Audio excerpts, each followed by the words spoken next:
Assalamualaikum warahmatullahi wabarakatuh.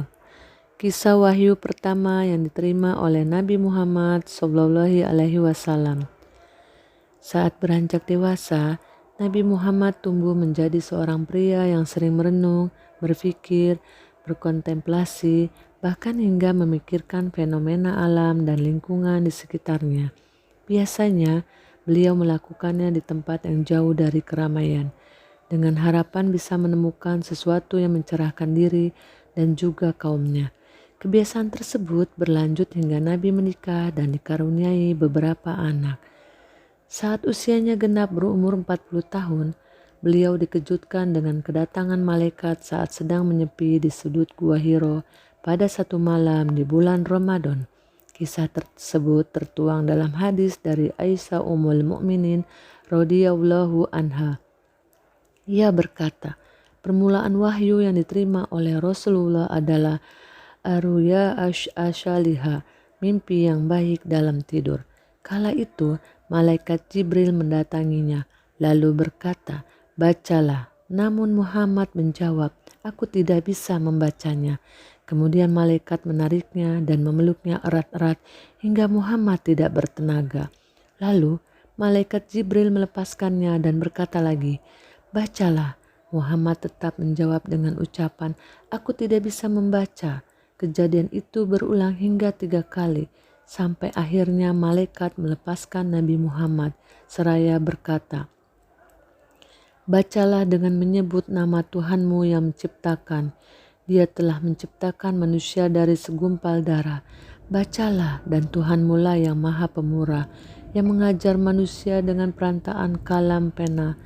Dia mengajar kepada manusia apa yang tidak diketahuinya.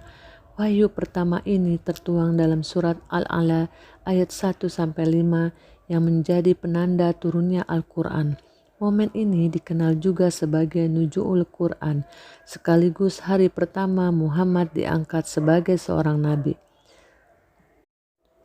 Setelah itu, Nabi memutuskan pulang ke kediaman istrinya, Khadijah binti Huwailid, dengan perasaan gemetar dan ketakutan. Beliau meminta kepada istrinya untuk menyelimutinya. Selimuti aku, aku sangat takut, kata Rasulullah.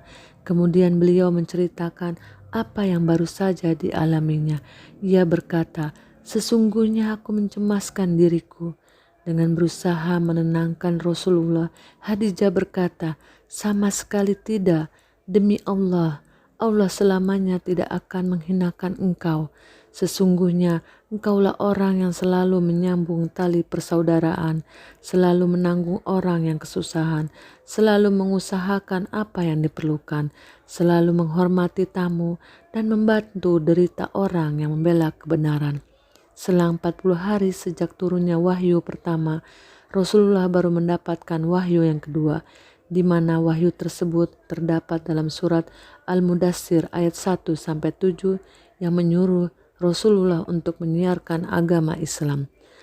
Hai orang yang berkemul berselimut, bangunlah, lalu berilah peringatan dan agungkanlah Tuhanmu, dan bersihkanlah pakaianmu, dan tinggalkanlah segala perbuatan yang keji, dan janganlah kamu memberi dengan maksud memperoleh balasan yang lebih banyak, dan karena Tuhanmu bersabarlah, kata malaikat kepada Muhammad.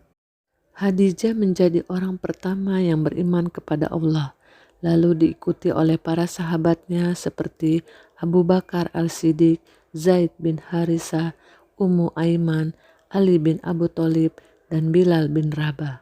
Sejak saat itu, wahyu turun secara bertahap hingga yang terakhir turun adalah surat Al-Maidah ayat 3 saat Nabi sedang melakukan haji terakhir di Padang Arafah.